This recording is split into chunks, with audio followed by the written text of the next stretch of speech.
Great. I think we'll kick things off. Welcome, Eddie or Eddie. Sorry, I've got to really get my accent right there.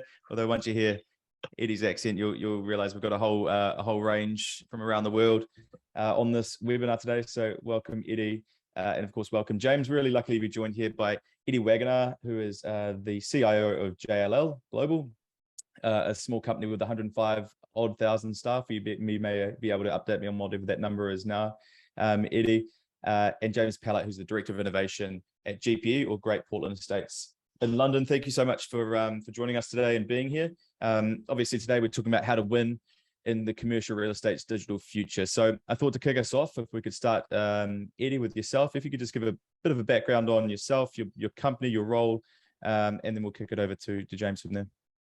Sure, and thanks for inviting me to be here. Very happy to join. You know, we made a joke a little bit about the pronunciation of my name, and when I first started in this industry decades ago, I just wanted people to talk to me and remember me because technology, you need technology in real estate. And it's been a very long journey because we've been very successful in our industry. We've built incredible buildings, all without the use of computers. We functioned very well. But there's been a bit of a sea change, and we saw that trend happening pre-COVID, but COVID certainly accelerated it. And I think my role and what I'm so excited about is it's like a lifetime of work is starting to become a reality. The things that those of us in technology have seen and have known, we're starting to see that our industry is recognizing that we need to catch up and get ahead, because the people that use our properties are not just expecting it, but they're starting to demand it. So a big part of my role, as you mentioned, been with JLL for quite a long time, a lot of experience working with owners and occupiers and understanding how they operate and what they're looking for. But taking that experience now and helping people understand, with the world of opportunities out there for technology and data and to create better experiences, where should you start? What should you think about? What are the questions you should be asking, and helping people create those strategies as they go forward with their new technology opportunities and plans. So happy to be here. Thanks, Eddie. Appreciate that. It's great to have you on board. James, yourself.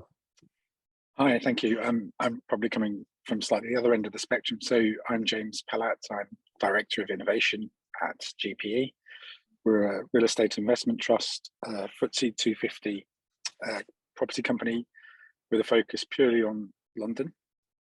Our purpose is to unlock potential to create sustainable space for London to thrive. And what that basically means is that we make our business to repurpose tired or old buildings and bring them up to date for the 21st century to meet what our customers are needing and requiring. For the last 20 years, a lot of that's been involved in primarily the development of headquarters buildings, but our business has evolved and pivoted into the provision of flex buildings as well. So we have a broad range of solutions that we give to our customers, be they in a sort of a large international enterprise business like KKR, who are in our Hanover Square scheme, through to smaller SME startups that are in our flex properties.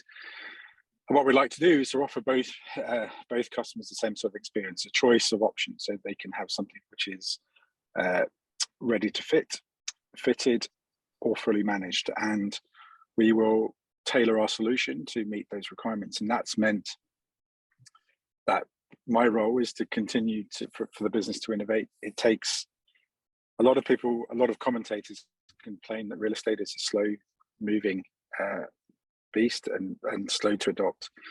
It's kind of a slow process anyway, in terms of it takes us, even if we're going full speed, 5 or 6 years to build a headquarters building.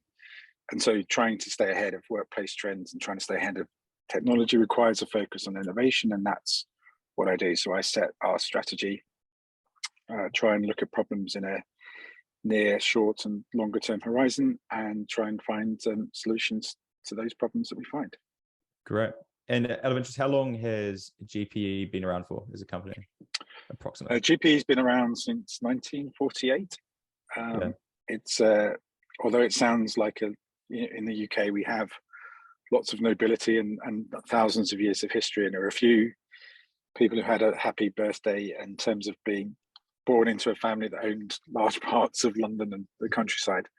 And we sound like we're one of those estates, but that was purely marketing. It was two very clever brothers who brought up a load of bomb sites in North London, around North London where we were based, and started to develop things from there. Fantastic. I mean, the reason I was asking was that and the reason I'm excited to have you both on is you've both been at companies which are well established and been around for decades. And JLL, I think, was the 1800s, and actually, interestingly enough, started in the UK, right, and was then taken across to the US. Yeah. Eddie, you know the exact date. Hopefully, I'll put you on the spot, but is it 18? It was actually back in the 1700s. So just like James mentioned, a very long, rich history. If you look at our history, it's our history is literally the history of the industry, but also proud roots in London, which is where the original legacy company got its start. And I think it also tells the story of how successful a lot of our companies have been, not just through decades, but through centuries. But just like JLL is learning, and as James mentioned, his company is learning, as all of us are learning, we've got to evolve, we've got to change, we've got to innovate. What made us successful for us for centuries will not make us successful in the next 5 years if we don't change and catch up. And so I'm excited about the topic today, but also the strategies that a lot of us are starting to implement to help people with this increasingly fast journey that we're on. Yeah, exactly. I mean, I'm very excited because it's like you've got two companies who have been very traditional, who've seen a lot, but you are also now embracing technology, leading change. I mean, the sort of our tagline here is "Go with change." It's about taking a positive view to this change that's happening and actually using it as a catalyst to be a leader in this space. And I believe it creates an awful lot of opportunity. And I think you'll be there proving that. I'm trying to think of a better saying than old dogs learning new tricks, but I haven't got one. So we're going to have to run with old dogs learning new tricks, because I think there'll be plenty of people out there who can listen into this and think, we've been doing it our way for a very long time. This is just what we know. And I think I just want, all of this change makes me very nervous. I don't really know what, I don't want to start again, right back at the start. I've got to figure this all out. And I think we can hopefully learn a few things today, some positive things around how you do it and what you're doing, particularly to help sort of set you aside and set you up to make you be leaders in this new world. I wanted to start with a question, though, that just says, why is this important? Like, why is now important? Why is innovation? Why is technology? Why is it important? Why is it at this point now where, it hasn't been necessarily an industry that's been at the forefront of technological change, but I think we all agree here, at least between the three of us, we agree that there is a lot of change happening. But why is it important now? And if I start, James, with you, why do you think now is important to embrace this change and this, and use it as an opportunity rather than something to avoid or run away from? I think the reason why it's important, it's not just suddenly important. It's not a pandemic thing that's important. I think that if you can explain, you only have to look at the sort of the last decade, really. It's not, and it's that time horizon and disruption that's occurred. And I think real estate company, and I was explaining to a colleague about a company in the UK that in 2010 decided to specialize in retail and sell all of its office portfolio because offices weren't the future. And clearly that was a strong bet, and it turns out to be the wrong one. And I think the key point being is that we've seen tons of disruption in the way, certainly in the world of retail, certainly in the terms of industrials, and that those sectors that were previously, that pivot between online deliveries and the way that the world's changed, people would be quite snooty and quite sniffy about industrial sheds, as we called them at the time, that you didn't really get involved in, and they didn't really drive much money. But that disruption is around us, and the disruption in real estate isn't going to stop. This decade ahead of us is still disruptive. but for all different parts of real estate. And I think unless you have to have one eye on that disruption and accept that the world is going to change and that's the only constant that we're going to face. But equally, if it's changing, then how can we best observe those changes within what we see as an organization, what you see in the marketplace? Because the old ways of waiting to see how sectors are changing or us getting a valuable report from JLL is always kind of reactive. It's not, you're not looking forward with your own lens, because the pace of change is quicker. You have to have the information at your fingertips.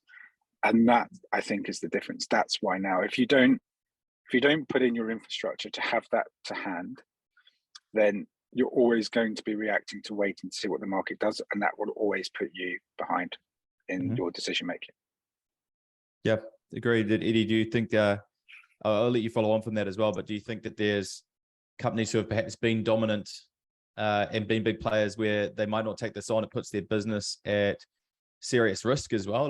You know, if they're not going to take this on, and do you see certain segments or certain areas where it's like, unless, you know, if you're a business, perhaps it's relied on long-term leases, signing a long-term lease and sort of sitting back for a 15-year period and then hope to sign another long-term lease and kind of do not a lot in terms of tenant management or active management. Do you see any signs of those companies being at risk by not adopting or adapting to change? So you just set me up for my first provocative statement. So here it goes. If you don't take this seriously, in 5 years, we're not going to take you seriously because you're not going to be around.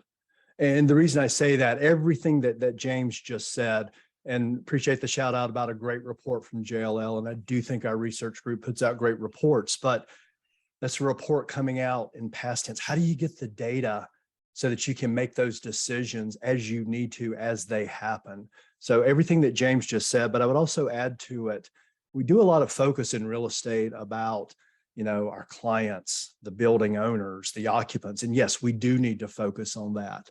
But what about the everyday people walking in the streets of London and in Chicago and every other city that we're talking about, the people that actually use our product?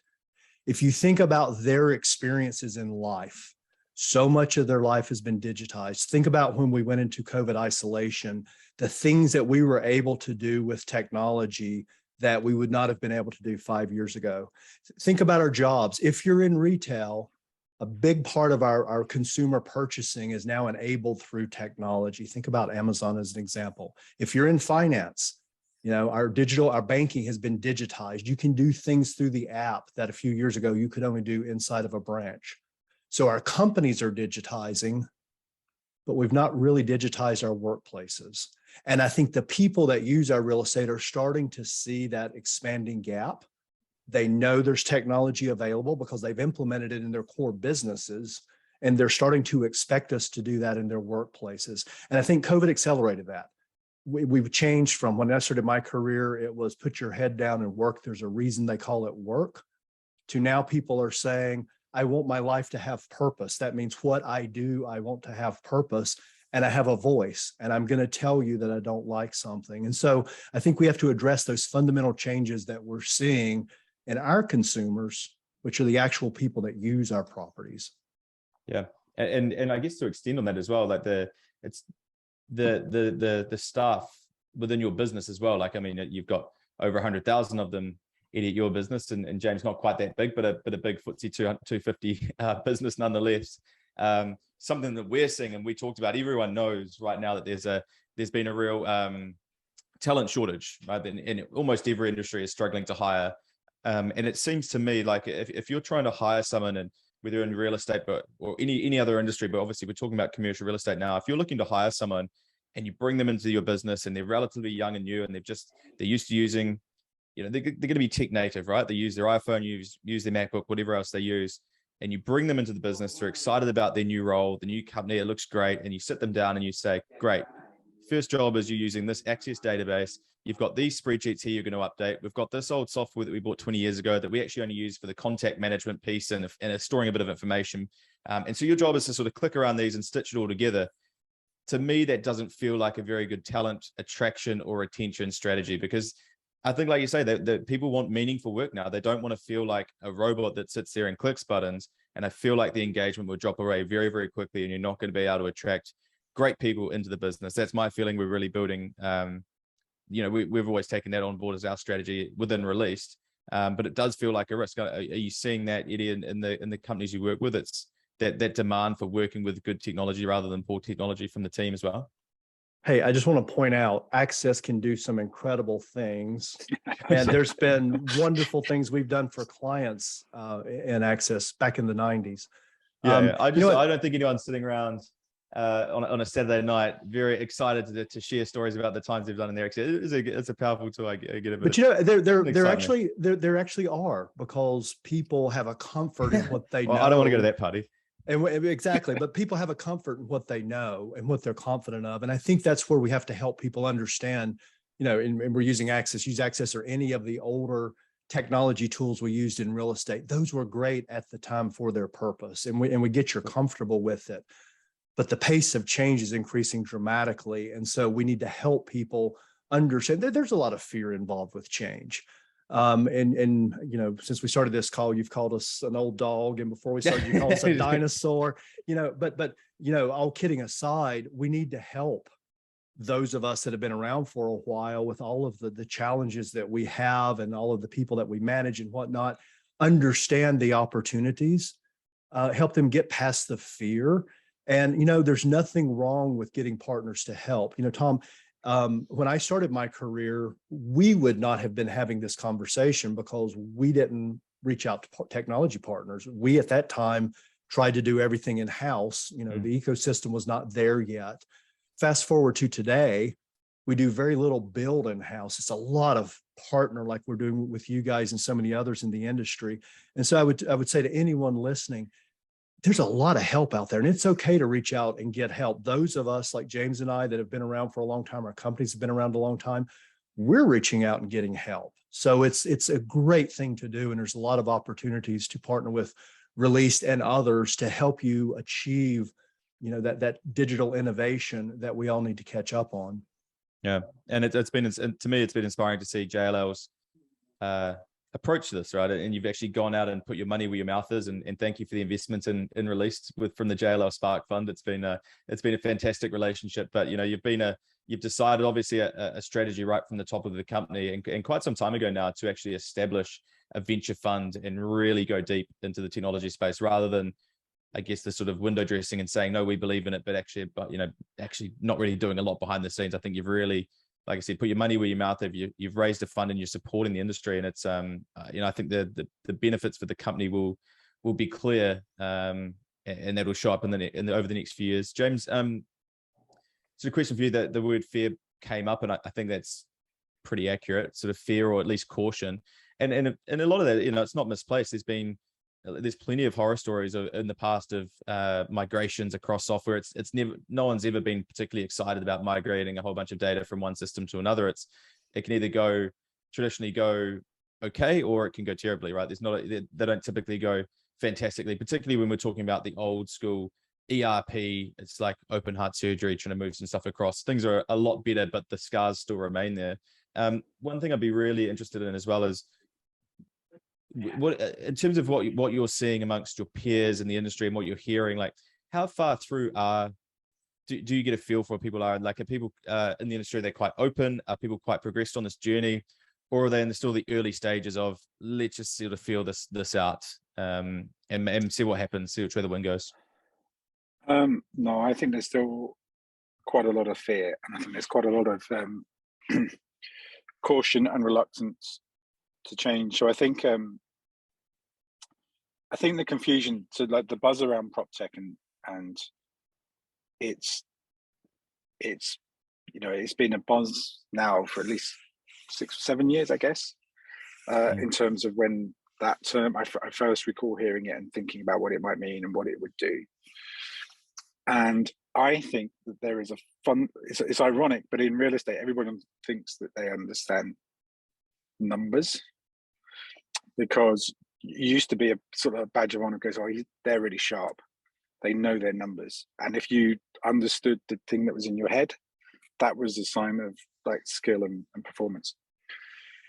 But there is a fundamental misunderstanding in real estate between document management and data management. And I don't think enough people really understand when people are talking about data, they're often talking about documents. They're not really talking about actionable, structured data that you can do something with. And I think there's a lot of confusion, and there's a lot of people are sort of going, oh, I don't want to go through all this pain. If only there was one platform that I could go to that would do this thing. And a lot of the time, people will look for the silver bullet in terms of SaaS that's out there. And it doesn't exist, and it won't ever exist, because there's too much choice, and every real estate company is structured probably in a slightly different way, have a different focus and pivot in different ways. And I think that until you sort of get to grips with what you mean by data and how to structure it and really understand that stuff, then all of the PropTech innovation that you're trying to do is kind of lots of different, you're creating more silos in the way of 10, 15, 30 different pieces of SaaS that you're using as a business that don't ever come together to a center point. And I think for me, that's been the biggest revelation and the biggest understanding of reaching out to technology partners to really understand what good data management is, what a data warehouse is, what a data lake is, how you structure it, what you do with it all, and how you visualize it. Until you really understand that, then you're kind of playing at the edges. It doesn't really matter what you're doing. You've got to get to that point. And I think, the fact that you've built a lot of your platform on Dynamics BC and that you're able to scale from that point of view is a very smart move, because I think that whole point, when you understand how Microsoft, and I'm only using them as one example, but how they're bringing together information for any business, but then how you can scale that into real estate is not that hard to do, really. It seems scary and it is time consuming, and it's a lot to sort of get your head around as a real estate company or any property in the ecosystem anyway. But once you do, and it could be with Google and it could be with Amazon, it doesn't have to be any one of them. Once you do, it will cut there's the jigsaw and it sort of fills into space. So I think it's the starting point for me would be that point of what information do I need and how do I want to use it? And once you start to go from that point, then you can start to set up your strategy. So it's a really good point. Like, actually, you do, rather than just sort of going out there and just saying we need this piece of stuff, we need this. You actually need to sort of step back and have an overall strategy. Like, once we have all these things in place, what is that end goal that we're looking for? Like, what do we need? Like, what is it all coming to? Because you can just go, you can find yourself just paying for half a dozen or a dozen sort of point solutions, each one quite nice, doing their thing. But unless they're sort of stitched together and working well together, then it can create sort of more hassle, more pain with duplication or silos of data. It's very important to sort of have that all together. I mean, Eddie, if you were in real estate, you're obviously in real estate, but if you were running a business and someone came to you for advice, what would be the core pillars or a starting off point that you would say you need to look at this first before you go out there and go click through the JLR Spark portfolio website, or you go and search PropTech in Google and figure out what's the coolest looking and the highest ranking ones? What would be the starting point? What's like the sort of the bare minimums to help get familiar, to set you up for that sort of ongoing success there? So I'll use an example from the previous little conversation that we had as a personal example. You mentioned JLL Spark's investment in Re-Leased in partnership. If I were to ask you, that was not me. You didn't meet me until well after that. We brought in third-party expertise and innovation and venture capital. They didn't really know real estate, but they knew technology. They transformed our industry and our operations. They did things I couldn't do. And so I think that's a key message from not just my experience, but also the success that we just mentioned. And I'll use a quote that I just got from the Most Innovative Companies podcast the other day. Quote, "Innovation and creativity can't happen in a yes bubble. If you're trying to create your strategy with the same people that you work with every day, you're going to miss a lot of things because you're inside your own box, if you will." And to James's point, there will never be one system that can do it all. That's another provocative statement I will put out there. If somebody thinks they've got the one system, I guarantee you, give me 15 minutes and I can poke holes in it. There's going to be something that comes along that you need to innovate with or tie back together with. So I think, getting outside help. It's one of the reasons we created an advisory business, just to help clients think about their options. They don't even have to work with us or our technology. It's just, here's the areas where you need to be thinking about a technology strategy. Here's the prioritization about it. Here's some of the data you're going to need. And by the way, it's not just the technology. Technology doesn't fail. It fails when we don't implement it right, or when we try to make it work on processes that we created before there was even technology. We love our old processes. And then let's not forget the people. Just because I've been around for decades doesn't mean I necessarily have the technology capability to implement, manage, and use that technology. We've got to train and retrain a lot of our people and help them also make that change along with the technology. And so I think those are the things that we need to do. Get some outside help. Don't focus just on the technology. You got to factor in process and people, and you've got to create this living, dynamic digital strategy that's going to change on an almost weekly basis as you learn new things, as you hear new things, as new technology evolves. Yeah.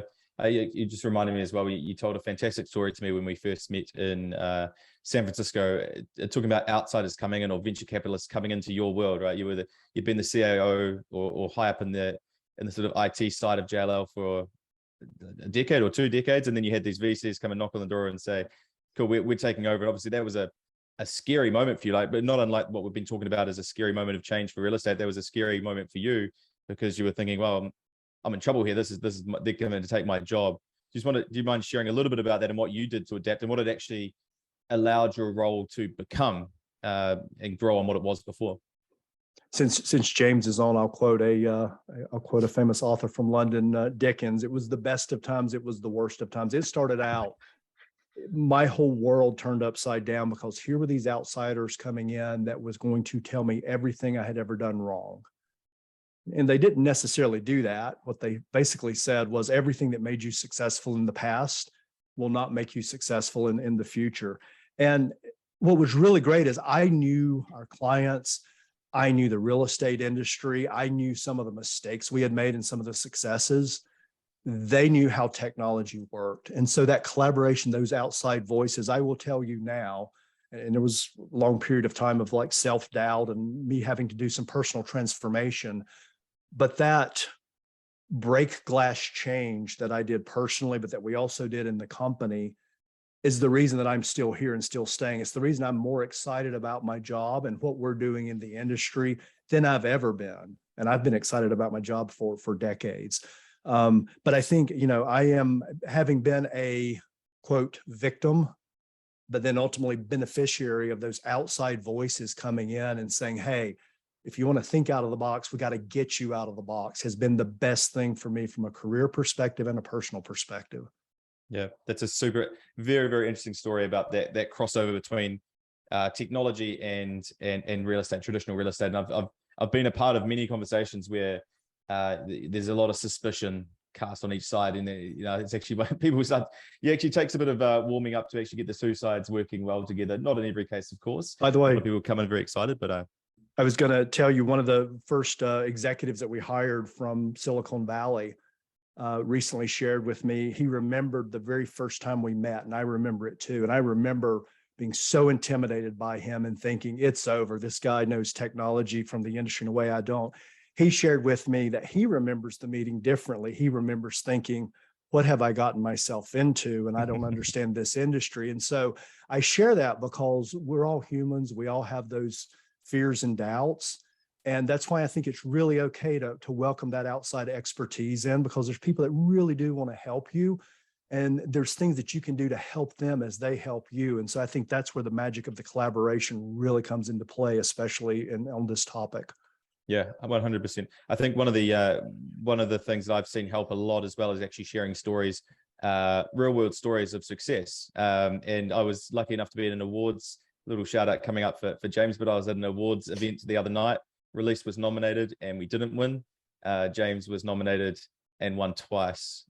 Luckily, we weren't in the same category. Otherwise, it'd be a bit awkward on this call. You wouldn't invite me on. Yeah, I wouldn't have been on this. Wouldn't have had to get someone else. But Yeah, and it was great to see you up there and winning those awards for, I think one of them was basically bridging the gap between, I believe from memory, bridging the gap between the traditional industry and the technology industry, which is fantastic. But I love like sharing the stories of what you've done, because people listening can hear that and perhaps be inspired. So it'd be great if you wouldn't mind sharing any story. I know you've got a number that you can probably pull from, but any story you'd like around some new innovation that you've brought into the business, into GPE, and the results of that. Thank you. It was the award I was most proud of was the most innovative business, because that was, and this is sort of where we get to, that I was there with 14. So we were only 130 people, and there were 15 of my colleagues that were there that had been involved or actively involved in innovation in some way. And that point about how you can spread that mindset from a fixed mindset to a growth mindset, to bring on people on the innovation journey with you.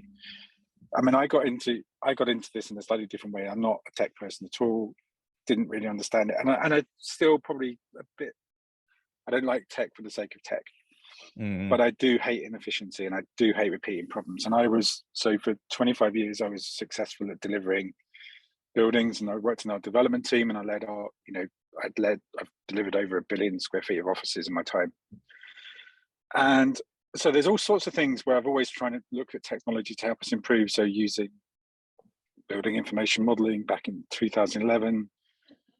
And what we'd learned is that the process of taking away the fear from my colleagues of why should we implement something means that you learn that process of trying to start off with defining a problem. So what is the problem you're trying to solve? What is it? And lots of people in property are scared of the different companies because they're all mysterious sounding names. They don't make any sense at all. Like even, I suppose I was going to say VTS, but VTS, I guess, is view the site, right? So you get it. But there are any number of different software platforms that Yardi even. What the hell does Yardi mean, right? It doesn't mean like a different platform. Re-Leased is quite good. I think it's the founder's last name. I think Yardi might be the founder's last name. Yeah. Yeah, but Re-Leased, at least you're getting where you get to. There's some thought going into that one. Yeah. But so it's quite scary. So you have to break it down. You have to go through a trial, and then you can go into adoption. And that process is something that if you can follow it, you can bring people with you, because what you need is for innovation to become business as usual. So any of the, a simple example, and there's a lot of talk about it at the moment that no one uses them, which is about our workplace app called Sesame. That journey started back in 2016 when I was head of projects delivering our buildings. And a young guy came up to me and said, "Oh, I can make your building work from the phone." And I was going, "No, there's no way you can do that. You can't do that at all." And he said, "Oh," and I said, but I was curious enough to say how. And he told me, and I said, "Okay, try it then." And there was that point of try it. I don't care. There's nobody said to me, make a workplace app and make it work. No one said to me, we must get one. It was more, okay, here it is. How does it develop? And it took 3 years of learning and evolving. And then we finally got to a point where we had a new development in East London, and I was able to bring 30 of my colleagues along, and we could explain how the access control worked, how the lighting control worked, how you could control heating, book rooms, and all the other stuff. And from that moment, everybody said, "Wow, I want one, and can we roll it out?" And so we could scale it.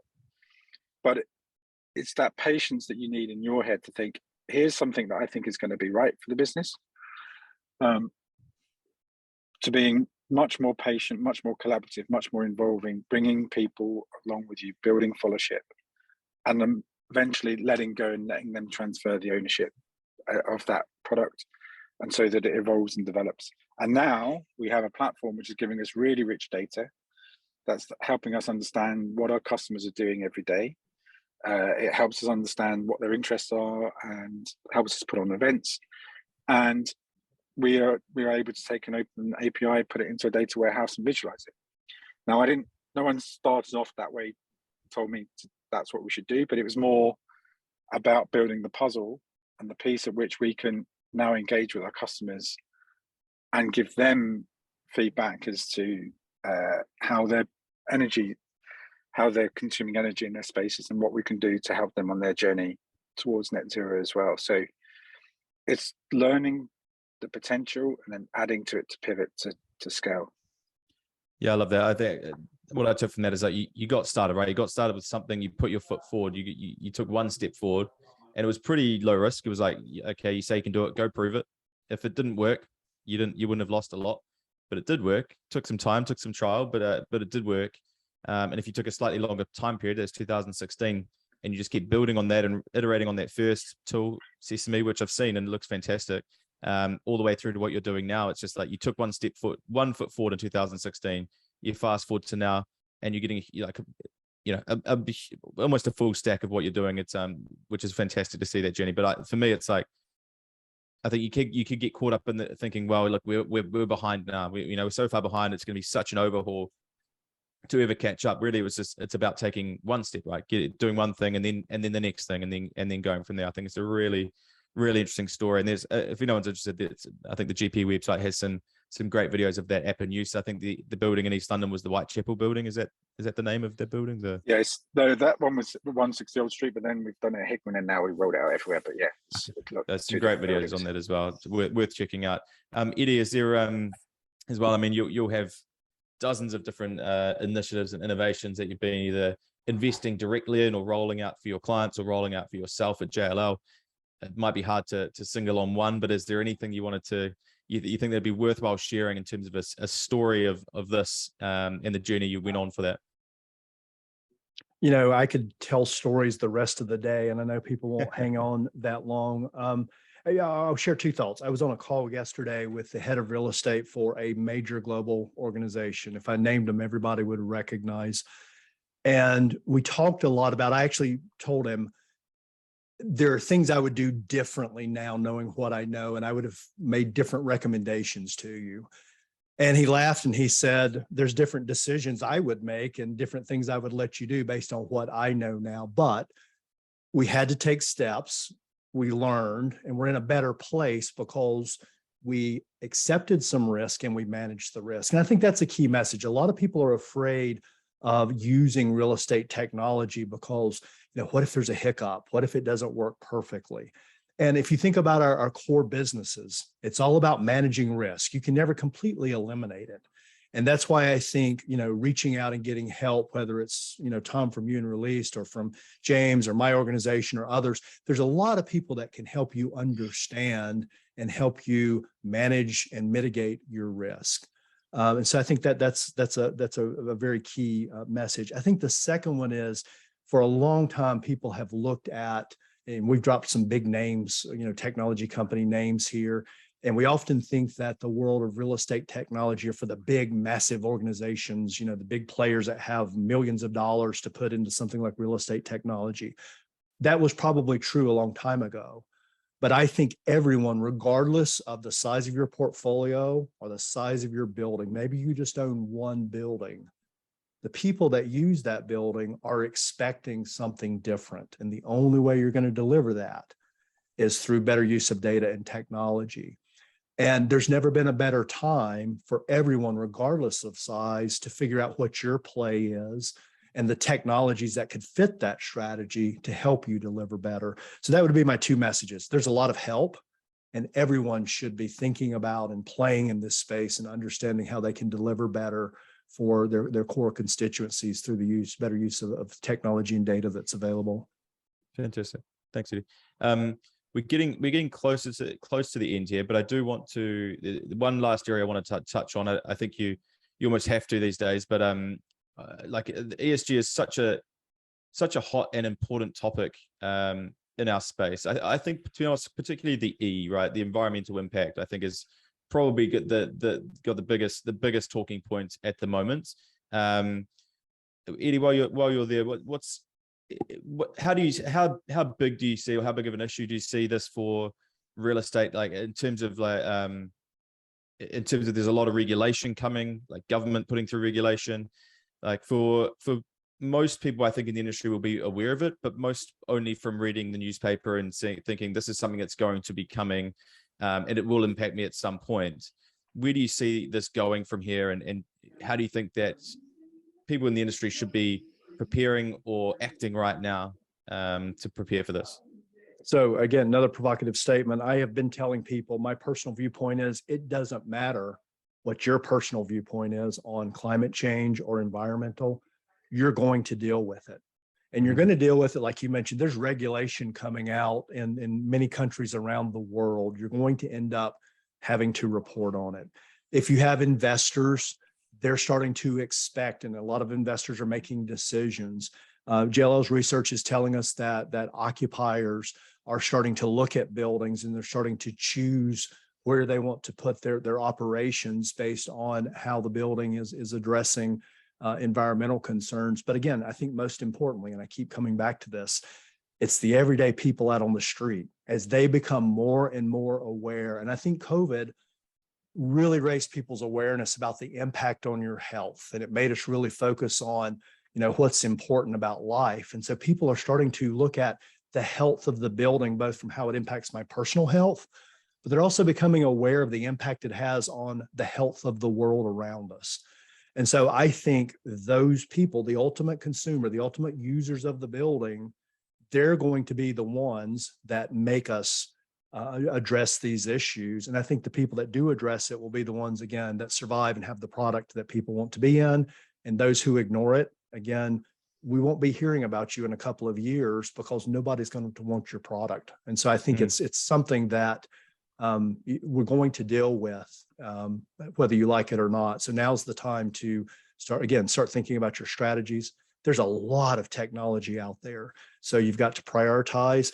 I would also think about the integration of that, because you may have a great technology that can help you manage your energy, but you're going to need reporting out of that to be able to do the reporting that your investors and your constituents are looking for. So again, it comes back to that digital roadmap and thinking about it from an end-to-end strategy.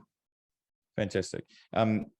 Really, really well put. And it seems like it's as much as it's a threat, it's an opportunity for those who want to take that. And I know GPE has been taking it very seriously. I know I've read your sustainability reports. They're James, they're very well put together. But the sort of question on it is, are tenants willing to pay for it now, or they simply just, is it like, yes, we won't go into it, or actually, yes, we're willing to pay a premium for a building that we know is going to help us with our net zero or carbon zero goals? Or is it a little bit of it's a little bit unclear at the moment who pays? No, I think it's imperative anyway. Whatever we do, whatever reason we do it, it's imperative. We're not doing it primarily, I think it's a bit like Eddie said, we're not doing it because we think customers are going to pay more for it, but we're doing it because if you don't do it, then slowly the buildings will become outdated and people won't want to move them, and value will be lost at that point anyway. So it isn't really necessarily being revenue led, but it is being it is opening up lots of questions and lots of discussions that you need to have with your whole supply chain. I mean, I think the key thing about real estate is people got to remember is that to the outsider, real estate appears like a functional world that everybody joins the dot, because you see a building and it works. You see a brand new shiny building and you think, wow, that must be really efficient and working the way that it's working. And yet the reality is it's a really dysfunctional industry on which people who supply the product don't really operate the product, who don't necessarily go on to own the product. And that dysfunction leads to mistrust and a lack of understanding about what's going on with things. So the actual point being is, how are you going to consume less energy in a space? And that message, whatever your opinion is on the environment, consuming less is definitely resonating to be more and more important. So even if you're the arch climate cynic, and the way the energy crises are spiraling, you want to save money, right? So how the basic inefficiency of how most buildings work in terms of how much energy we use to heat and cool them, considering how many people are there, is the basic starting point. And from that point, that is data, those are sources of data that you can start to bring together and start to understand. And once you start to understand them, then you can start to action them. And that's the future. That's the ball game, I think, really. To move forwards. No, fantastic. Well put, and congratulations on the steps you've taken, leading this space, both of you. It's it's inspiring to see. I'm sure a lot of other companies are following now, but every industry needs a leader, and I think you've both put yourselves out there in that sense. We've actually got one question that's come through, and I apologies for not advertising the Q&A section at the start, so we'll take one. If there's any more that we can slip in very quickly, and we'll answer that. This is from Simon. It just says, tech is the, excuse my accent as well for those who may struggle with this as we have earlier, but tech is the way forward, but it's only as useful as the people who use it. One of the biggest problems today is not so much the tech availability, but the drive to low-cost labor solutions under qualified people who do not know how to use the tech. How can that change in a cost-effective way? I'll take my view on perhaps on that to start with. I mean, my view, we've been pretty open at Re-Leased about our goal. If there's a task within the business that that can be automated, that should be automated, that could be automated, then we want to take that on. We want to take that task and we want to automate it. We want a computer to do that. Not because our goal is to drive people out of the workforce and replace everyone with the computers, but it is our drive to getting people to do more meaningful and more effective work. So if you give an example, I can give a couple of examples. One, we were with a great customer the other day who they were on Sage 50, then Sage 200. They didn't want to leave because they'd just gone through 2 implementations of that, but they did. They moved to Re-Leased in 0, integrated the 2 because they wanted the efficiency of an integration. They wanted to move to Re-Leased. They then since had 2 people within their accounts team just retire or resign over time over the last period of a couple of years, but they didn't need to replace them because the tools they were using were so much more efficient. There's about 20 or 25%, I think, of their accounts team. They just didn't need to replace them. So if you can imagine, and that was without even adding in things like the invoicing tool, which we know saves about 1 head within the business as well. If you can imagine, you're gaining 25% more efficiency or 50% more efficiency most of the time. That gives you the opportunity to repurpose those people within the business to something that's more meaningful, that's more, that's higher, right? It's going to be higher up the value chain. So it would be either providing a better service to your customers, which is what James calls tenants now, but it's all customers. But it's providing a higher service to your customers or your investors. It's actually having the ability to investigate and enact these ESG things we've been talking about. If you're spending, or your team is spending all of their time and their resources doing things that could and probably should be automated, like entering invoices or moving data between different systems that don't talk to each other, then we're not going to be moving things forward. So, I mean, that's how we see it. We're really looking to move away from that low cost labor. And it might mean that you have a smaller team, but that team can work on more meaningful things and really shift things forward to a better future. That's how we think about it. Any thoughts you wanted to add on that, Eddie or James? I tell people, for business people, I've told them for years, you can have an IT project that is cheap, fast, or right, but you can't have all 3. And I think a lot of people start out from, it's got to be as cheap as possible. I think we should focus on what's right for your building, what's right for your business. It doesn't mean we have to pay an exorbitant amount, but let's get the right technology. Let's get the right processes that are enabled by that technology. Let's get the right people involved to use the technology and to leverage the data that comes out of it. And I think when you do that, when you take that approach, you actually drive a higher return and higher value. I mean, what good is a low-cost project that delivers nothing? You got it cheap, but you got no value. I think that's where we need to change our focus in our innovation and digitization efforts, is what's the right thing for this building, for this tenant, for our employees. Wonderful. Great. Okay, well, we're past. Oh, sorry, James, sorry, excuse me. Sorry, just a quick thing to add as to the bandwidth question. So ESG reporting. So it is massively time consuming at the moment because you don't have an accounts package for that thing because your data isn't organized well. Your sustainability team are often spending a lot of time processing that and processing, not actually adding value to making a difference to initiatives that will reduce consumption. So it's shifting bandwidth in a different direction. Yeah, fantastic. Thank you so much, James. And yeah, there's been a wonderful conversation. I've really enjoyed it. We're at our time limit, or actually over our time limit. So I really want to say thank you both to James and Eddie.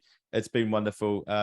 Really appreciate it. And yeah, we look forward to catching up and talking with you soon and watching from afar your journey in technology from here. Thank you very much. Thanks, Thank you for having us. Thank you. Have a great day.